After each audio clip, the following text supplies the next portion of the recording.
ክቡራት ተኸታተልቲ ሎ መዓልቲ ሓድሽ ሓበሬታ ብዛዕባ ሽቕለት ኣልቦነት ወይ ድማ unemployment ዝብል መንግስቲ ካናዳ ዘውፅኦ ሓበሬታ ኣሎ እዚ መጽናዕቲ እዚ ካብ ዝካየድ እዚ ናይ ካናዳ unemployment rate ወይ ድማ ሽቕለት ኣልቦነት ናብ 7% ደይቡ ከም ዘሎ ብዙሓት ሰባት ካብ ስራሕ ተሰናቢቶም ከምኡን ብዙሓት መንእሰያት ስራሕ ስኢኖም ከም ዘለዉ ይፍለጥ ስታቲስቲክስ ካናዳ ናይ ካናዳ ናይ ስራሕ ዕድላት ዝቋፀር ማሕበር እዩ ኣብዚ ሰዓት እዚ ማሕበር ዝደውፅኦ ሓበሬታ ኣብ ካናዳ ኣብዛ ሓዳሽ ዓመት ካብ ተኣቱ ናይ ስራሕ ዕድላት ከም ዘይተፈጥረን ብዙሓት ሰባት ካብ ስራሕ ከም ተሰጉን ሽቕለት ኣልቦነትካ ኣብ ዝለዓለ ደረጃ በፂሑ ከም ዘሎን ይገልጽ Canada's unemployment rate has risen to 7%, the highest it's been in almost a decade outside of the pandemic. Statistics Canada says that there has been virtually no employment growth since January. Nearly 9,000 jobs were added last month, showing little change from April. The job gains were mostly in the wholesale and retail trade sectors, while manufacturing employment was down. The increase in the number of jobs was a surprise for forecasters who expected a dip due to the trade war. How significant is it that you would see such a high number for youth? So the overall youth unemployment is actually 14.2%. That 20.1% number is the rate among students who will be returning to school. ኣብዛ ዓመት እዚኣ ጥራይ 9,000 ስራሓት ሓደሽቲ ስራሓት ከም ተወሰኸ ይፍለጥ እዚ 9,000 ዝበሃል ዘሎ ግን ኣበየናይ ሴክተር ወይ ድማ ኣበየናይ ቦታ እዩ መብዛሕትኡ ኣብ ናይ ዱካውንቲ ሪቴል ወይ ድማ ናይ ሆልሴል ዱካውንቲ እዩ ካብኡ ወፃገን ኣብ ናይ ፋብሪካታት ወይ ድማ ማኒፋክቸሪንግ ካምፓኒታት ግን ኣዝዩ ዝኸፍአ ሽቕለት ኣልቦነት ወይ ድማ unemployment rate ከም ዘጋጠመ ዝፍለጥ ብዙሓት ሰራሕተኛታት ከዓ ምዚ ኣብ መንጎ ካናዳን ኣሜሪካን ዝካየድ ዘሎ ታሪፍ ካብ ስርሖም ተሰይጎም ከም ዘለዉ ይፍለጥ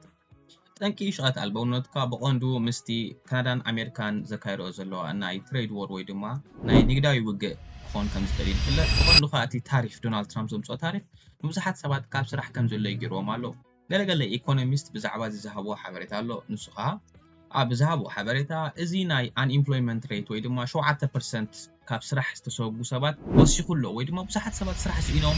ስራሕ ክደልዩ መንእሰያት ናይ ሳመር እዋን ኮይኑ ብግዜ ሳመርሲ ብዙሓት ናይ ስራሕ ዕድላት ይዝኽፈት ብፍላይ መንእሰያት ኣብ ዝኾነ እንዳ ፉድ ድዩ እንዳ ካፌ ድዩ ፋስት ፉድ ሬስቶራንት ስራሕ ይረኽቡ እዮም ምክንያቱ ሳመር ጆብስ ዝበሃል ኣሎ እዞም ኩሎም ተምሃሮ ኣብ ሳመር ስራሕ ይኣትዉ እዮም ኣብ ሰዓት እዚ ግን ብዙሓት ሰባት ስራሕ ስኢኖም ኣለዉ ስለዚ እዚ ንሪኦ ዘለናስ ከም ተፀበኹሞ እዩ ክትብል እያ ሓይታቶ እዚ ልምፃልኩም ዘለኹ ኢንተርቪው ነዚ ኢኮኖሚስት ኣብ CBC ዝገበርዎ ኢንተርቪው ኣብ እሱ ድሃቦ መልሲ እወ እዚ ንሪኦ ዘለና ናይ ብዙሓት ኢኮኖሚስት ትፅቢት ነይሩ ብዙሓት ሰባት ካብ ስራሕ ተሰጎም ከም ዝኾኑን ስራሕ ክስኑ ምዃኖም ንፅበየ ነርና እንተኾነ ግን ካብዚ ድኸፍእ ኢና ተፀቢና እዚ ንሪኦ ዘለና 7% ግን ዳርጋ ደሓን እዩ ክብል ገሊፅዎ እዚ ንሪኦ ዘለና ቁፅርታት ወይ unemployment rate ወይ ድማ እቲ numbers ወይ statistics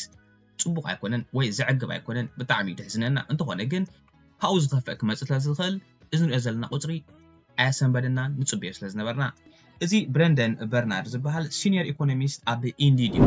ኢንዲድ ከም ዝፍለጥ ብዙሓት ናይ ስራሕ ኦፖርቹኒቲ ትረልዩ ሰባት ኣብ ካናዳ ብፍላይ ንጥቀመሉ ኢና ዝኾነ ጆብ ሰርች ክትገብር እንተደኣ ኮንካ ኣብ ኢንዲድ ኢኻ ትኸይድ ጆብ ባንክ ኢንዲድ ከምኡውን ሊንክድኢን ዝበዝሕ ሰብ ዝጥቀመሉ ናይ ስራሕ ክደሊ እንተኾንካ ኣብኡ ኢኻ ኣፕሊኬሽንካ ተቐምጦ ድሓር እቲ ሰብ ከዓ ናትካ ኣፕሊኬሽን ሪኡ ብኡ ይፅዋዓካ ስራሕ ክትረክብ ትኽእል ዕድል ማለት እዩ እንተኾነ ግን ኣብ ሰዓት እዚ ብኦንላይን ኣፕላይ ዝገበርካ ስራሕ ክትረክብ ዳርጋ ፀቢብ እዩ ዋላ እውን ኢንዲድ ንባዕሉ ከም ዝሕብረካ ማለት እዩ ብዙሓት ሰባት ሃየር ብልዩ ኣለውን እቶም ሃየር ድሉ እንተደኣ ኮይኖምካ ኣዝዩ ፀቢብ ወይ ድማ ሓያል ክእለት ዘለካ ኣዝኻ ኣገዳሲ ነቲ ትሬድ ክኮን ኣለካ ኮታስ ብሰንኪ እዚ ኣብ መንጎ ካናዳን ኣሜሪካን ዝካየድ ዘሎ ናይ ንግዲ ልውውጥ ወይ ድማ ናይ ንግዲ ውግእ ብዙሓት ሰባት ካብ ስራሕ ተሰይጎም ዘለዉ ብሕምቆቶም ደይኮነ ብናይ ኢኮኖሚ ሽግር እዩ እቲ ዝገርምሲ ኣብ ግዜ ኤፕሪል ማለት እዩ ወርሒ 4 ብዙሓት ሰባት ስራሕ ከም ዝረኸቡ ዝገልጽ እንተኾነ ግን ኣብ ግዜ ኤፕሪል ምስ ናይ ኢሌክሽን ዝካየድ ዝነበረ ናይ ካናዳ ምርጫ ምስ ዝተኣሳሰሩ እዮም ብዙሓት ሰባት ናይ ስራሕ ዕድል ረኺቦም እዚ ዓይነት ስራሕ ከዓ መብዛሕትኡ ሰብ ብኮንትራክት ይሰርሕ ብኮንትራክት ዝሰርሕ ከዓ እቲ ኮንትራክት ከዓ ምስ ተወድአ ትፍደስ ማለት እዩ በዚ ጋጣሚ እዚ እቲ ፀብፃብ ክሕበር ከሎ ግን ኣብ ግዜ ኤፕሪል ብዙሕ ናይ ስራሕ ዕድላት ከም ተረኽበ እዩ ዝግለጽ እሱ ግን ኣይኮነን ተሓቂ ብዙሓት ሰባት እቲ ምርጫ ምስ ተወድአ ከም ተሰናበቱ እዩ ዝፍለጥ በዚ ከዓ ባክ ቱ ስኩዌር ዋን ማለት እዩ ካብ መጀመርታ ብዙሓት ሰባት ስቲል unemployed ኮይኖም ይኸዱ ኣለዉ ኣነ እኮ ብቐጥታ እየ ዝሪኦ ኣብ ካናዳ ማለት እዩ ብዙሓት ኤርትራውያን ሓበሻ ኣብዚ ኤድመንተን ስራሕ ተሳኢኑ እንታይ ኣሎ ዝሰምዖ ኣለካ ድዩ እንታይ ኣሎ ሓድሽ ነገር እስከ ትፈልጦ ተሎ ኩሉ ዝሰምዕ ኦልሬዲ ከዓ እቲ ናይ ካናዳ ስታቲስቲክስ ስለዝከታተሎ ብዙሓት ሰባት unemployed ኮይኖም ኣለዉ ብፍላይ ነዞም ኒው ካመርስ حجي بعينة تصبصاب كنرغا خلنا 7% unemployment rate بتصبصاب ماكيب كاب كلهم حزبي كندا مالتيو اب مونغو منسيات انتدارينا جن 21% unemployment rate ازي انتاي تتنقق تبلنا برنارد حيتاتو هو كم زفلات كلاتهم متهم منسيات بناي سامر سكول بس ودو ناب سرح كقول كلو بزح سرح يسون له تتصقم تقع حدا مس ناي كان ايكونومي زلو ساعات زي كالاي كان مز ناي دونالد ترامب تاريفيو انت هنا جنا ابزي كتعري دلكي 21% يكون سرح سينهم دلو 14% انت 21 زبلو زلو توتال اتهم سامر طراي سريحهم سبتمبر ناب تمرتهم زملو استمهار سوزخونه كم جنرالايز ግበር አይግባን ኮይኑ ተሪፍ ግን እዚ ሸቀጥ አልበውነት ቁጽምታት አዝዩ ሕማቅ ዝኾነ ቁጽምታት እዩ አውሽጥ ዘንክልተ ዓመታት ካ እናወስ ኸይድ ደሎ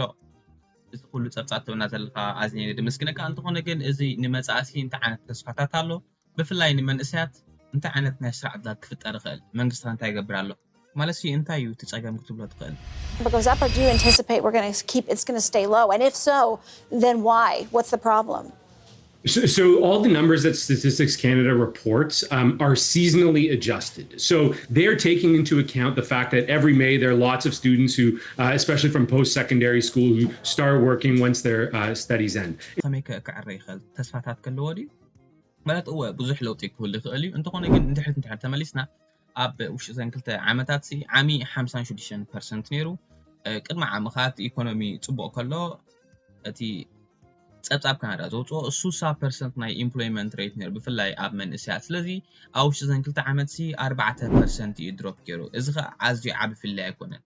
ግን ሓደ ካብቲ ኣካውንት ክንገብሮ ዘለና ናይ ካናዳ ፖፑሌሽን ወይ ድማ ብዝሒ ሰብ ኣዝዩ ይውስኻሎ ብፍላይ ብዝሒ መንእሰያት ስለዚ ምስ ቁጽሪ እንተዳርኢናዮ እቶም ኢምፕሎየርስ እውን ብዙሓት ሰራሕተኛታት ኣይደልዩን ኣለዎ ምክንያቱ እቲ ዲማንድ ናይ ስራሕ ስለዘየለ ንምንታይ ክኾንዎም እዮም ማሃየር ክብሉ እሞ ደኣ እዚ ዝሃብካና መልሲ እኮ ሰሚዕና እንተኾና እንታይ ካ ክትብሎም ትኽእል እዞም ስራሕ ሲኢኖም ስራሕ ዝለዩ ዘለዉ መንእሰያት ሲ እንታይ ትመጻኢ እንታይ ይመስል ማሲ እንታይ ክትብሎም ትኽእል ማለት እዚ ሰፊሕ ዝኾነ ኣርእስቲ እንድዩ ብሕፅር ዝበለ ክምልሶ ተኾይነ ግን እንታይ እቲ ድሌታትኩም ኣብ ምንታይ ዓይነት ስራሕ ካ ክትነጥፍ ትደሊ ማለት ንሳመር ጥራይ ድዩ ንነዊሕ ሎንግ ተርም ጎል ድዩ ቴምፖራሪ ስራሕ ድካ ደለካ ኣበየናይ ፊልድ ካ ትሰርሕ ትደሊ እንታይ ከክእለት ኣለካ ወይ ጥበብ ኣለካ ሕጂ እንታይ ዓይነት ዲማንድ ኣሎ ኣበየናይ ቦታ እዩ ስራሕ ደለዎ እቲ ስራሕ ሲ ሪሰርች ምግባር ከድሊ እዩ ከም ንኣብነት ኣብ ኢንዲድ ኣቲኻ እንታይ ዓይነት ስራሕ ኣሎ ብፍላይ wanted ዝብልዎ ወይ ድማ ዝጠልብዎ ስራሕ እንተሎ ኣብ ከምኡ ዓይነት ስራሓት ምድላይ ኣገዳሲ ኮይኑ ይስምዐኒ ብቐንዱ ክስገር ደይብሉ ኔትወርክ ካ ምድላይ ኣገዳሲ እዩ ንመን ትፈልጥ ናብ ፋሚሊ ፍሬንድስ ንሳቶም ኣብ ከባቢኦም ስራሕ እንተደኣ ኣሎ ተዛሪብካ ብኔትወርክ ስራሕ ክትረክብ እውን ኣገዳሲ ኮይኑ ይስምዐኒ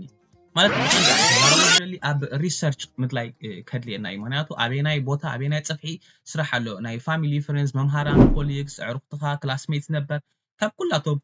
ጸብጻብ ወሲድካ ኣበየናይ ፊልድ ስራሕ ኣሎ ኣብ ውሽጢ ሲቶም ኣብ ስራሕ ደሎ እንታይ ስራሕ ድለሎ ኣብቲ ቡኮታት ክትመልኦ ትኽእል ምድላይ ከድልየና እዩ ምክንያቱ ኢኮኖሚ ቀሊል ኣይኮነን ኣብ ሰዓት እዚ